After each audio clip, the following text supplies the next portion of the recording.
Magandang umaga po sa inyo lahat. Ako po si Freddy Tinga at ako po ay nagpapasalamat sa tulong at suportang ibinibigay niyo po sa ClickMe. Nakakataba ng puso na dumadami ang tumutulong para mabigyan ng magandang kinabukasan ang ating mga kabataan.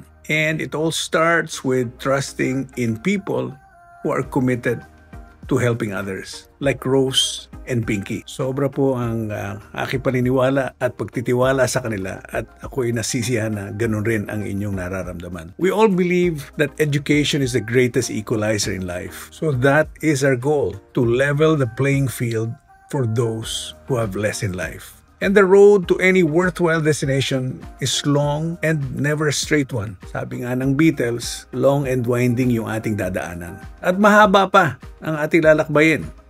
At marami pang pagsubok ang pagdadaanan. But what choice do we have? Kaya ba nating talikuran ang pangangailangan ng ating mga kababayan? I don't think any of us here can do that. So in the end, it is up to us to make a difference. And we will, together. Kaya marami pong salamat sa inyong pagiging click. Marami pong salamat sa inyong pakikisama. At marami pong salamat sa inyong pagtitiwala na ating maiaayos ang kinabukasan ng ating mga kabataan. Thank you very much.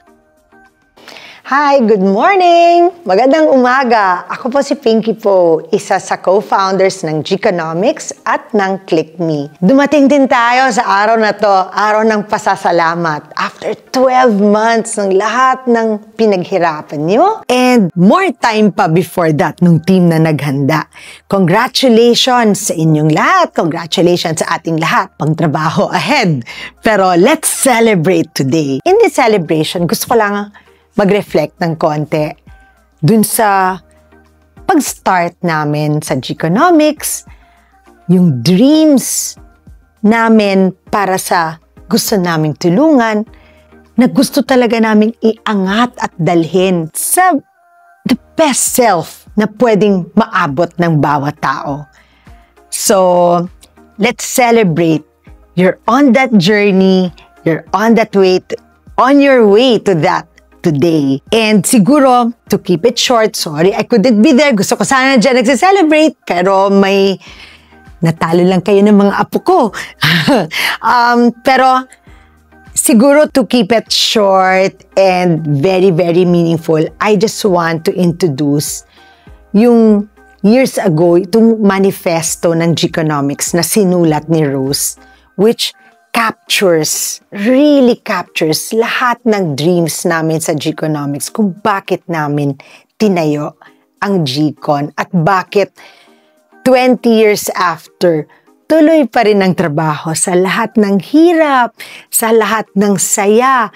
Hindi kami nawalan ng pag-asa, hindi kami nawalan ng lakas para ituloy yung trabahong to.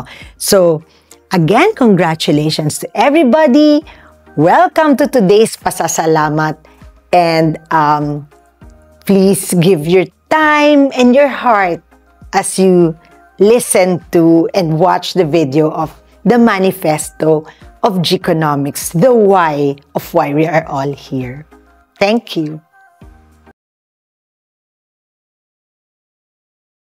Ako ay kabataang Pilipino at ngayon naninindigan para sa Diyos, sa bayan at sa mamamayan. Naninindigan laban sa kahirapan. I will end the #1 poverty of all in our country. Poverty of the mind and heart. I will replace my colonial mentality with a proudly Filipino bayanihan mentality. Hindi nagkamali ang Diyos tagwin akong Pilipino. Kinamarangal ko ang kanyang plano sa pamamagitan ng pagmahal sa bayan ko. Nakikisa ako sa laban tuldukan ng kahirapan, di lamang sa salita, bagkus ay maging sa gawa. I will not stand by idly as millions of my fellow Filipinos go hungry while I pursue my dreams and build my riches. I will take on the dream of those who have lost their capacity to dream. I dream of a prosperous, slum-free Philippines. A people who will not merely be consumers but also producers. Nangangarap ako ng mga produktong tatak Pilipino na magiging tanyag sa mundo. Produktong Pilipino hindi iiwan ang naghihirap na kababayan. Ako'y lilikha ng kalidad na produktong tatak. Through entrepreneurship, I will make this dream come true. Not just ordinary entrepreneurship, but inclusive entrepreneurship.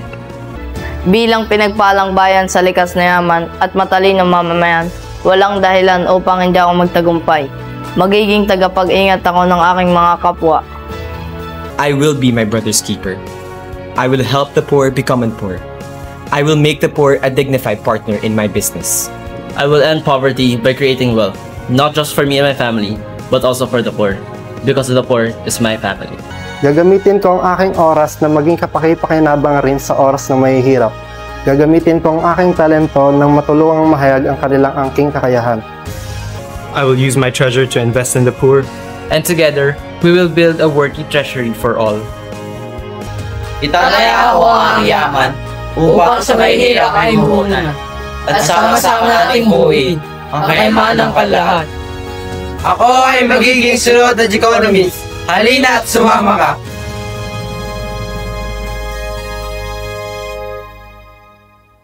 I will be the next economist. Go. Come, join